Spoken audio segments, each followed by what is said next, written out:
Hi, this is Alzay Calhoun. Welcome to another video, and this is all about leadership lessons.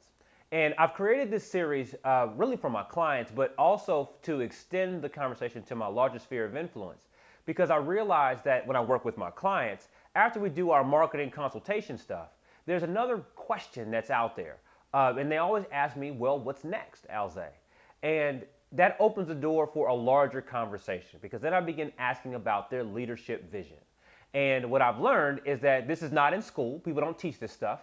And what they teach is academic and it's not always applicable.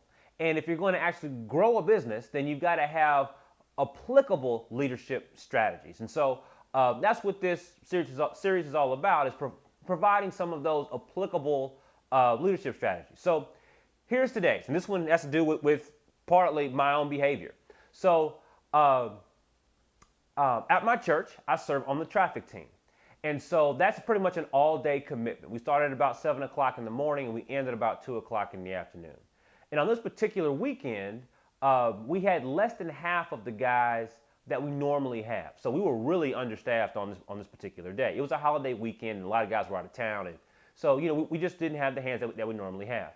And so I live in Georgia. So it's hot. Right? And so all day in the summer, hot, it's a long day. It can be a tough day. And so on this day, I was at the point of our formation. So, we've got 3 services in a day, a lot of cars moving in and out, a lot of people moving around. And so you got to have people, staff in place to help manage that situation so that it's safe and efficient for folks to get in and out. And so on this day, I was at the head of that formation. I was the first person you see when you come onto the campus. So about at the half, I'm also, by the way, furthest away from the shade when I'm in that place, okay? So I'm at the front, and I noticed kind of, as the day was going on, I was kind of inching my way towards the back of the formation where the shade is, right? So I asked my leader to fill in for me where I was so I could go do something. I forgot what it was. But as I was away, I kind of engaged some folks in conversation. I was talking to a team member about some parking issue, who was halfway to the shade. And then I struck up a conversation with the second team member of mine that was in the shade, right? And so I was talking to him now about a parking issue, but I was still getting the shade.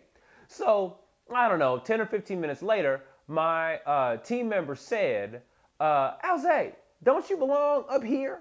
He said, what you doing in the shade? So he called me out and I had to, hey man, my fault. And I had to get myself back in the front of the pyramid where I belonged, right? Back in the front of the formation where I belonged, right? So, so here are the lessons from that, right? 2 major things. One is I asked my leader to fill in for me. He could, and he did. So in the scenario that he set up, I'm talking about my team leader, that he set up for us as a traffic team, is he can flow in and out. Now, he also knew that we had less hands. So he was already prepared to fill in because he knew that we didn't have the hands on this day to flow amongst the team. So he was prepared to fill in if he needed to. Quick question for you in your own business is, are you prepared to fill in if you need to? If you've got to stop doing your leadership stuff and you've got to fill in with a certain role, are you prepared to do that? Now, you can't do that if you've already taken a job on the team. So if you are just as tactical as your teammates are every day, then you can't fill in for them because you're busy, right? So you, as a leader, you've got to provide yourself a certain level of perspective, a certain level of vision in the environment so that you can see where someone might need relief and you can fill in. Or you've got to be sure that you have a relief process. So even if you are tactical, then people know where to get relief from if they need it. Either situation, you are responsible for providing the relief, either personally or through a process. Do you do that with your team? Here's the second major point, is he had to correct me. So he was right. I had kind of taken my time in the shade. It was time to get back to where I needed to be so he could go do what he had to go do. So he was comfortable correcting me. And in our relationship, I'm comfortable being corrected by him. So question for you is Is that true in your own business? Are you comfortable correcting people, and are they comfortable being corrected by you? Okay? Or is there always an issue of pride, ego, and power? You tell me, right? Here's issue number 3 or lesson number 3 here. If my leader was filling in for me at that given time, what was he doing before that? What jobs was he doing before that? And so here's a little more color to that. So again, while we're all outside doing what we're doing as a traffic team, he basically has a lot of different roles that he fills in. We have walkie-talkies to use, and sometimes they break or the batteries run low, or if an issue on the walkie-talkie has to be dealt with, he's got to run inside to the church. Okay, so he's got that job. On this certain Sunday, we were low on water. So he had to make a water run. He had to get water for the guys on the team. Again, it's hot, it's outside, and it's safe to have enough water. So he had to make a water run for the team. Sometimes there are team lead issues that need to be conversed or talked about while the day is going on.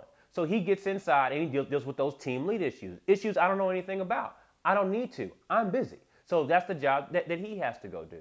Sometimes he cooks because we barbecue while we're outside, and sometimes he takes on that role if nobody else can.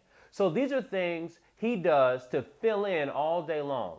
Or said a different way, he takes on a number of responsibilities that are required to keep the team in place. So I can focus on my job where I was in the formation because I knew that water was coming soon. I knew that my walkie-talkie was going to be fixed.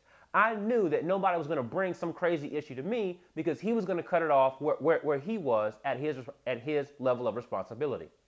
So in that thinking, my question to you is, have you created that environment? Are you excited about giving your team what they need to do their job at a high level? Or do you commit to that? Is that a place of excitement for you? If not, then your team is probably actively going without.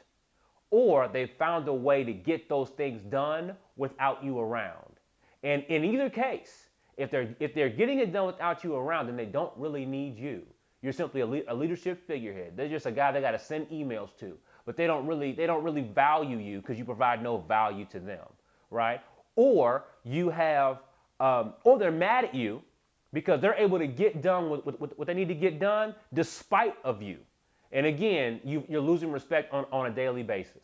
So this simple example of my service, on a traffic team, which I volunteered to do, has applications much, much higher than that.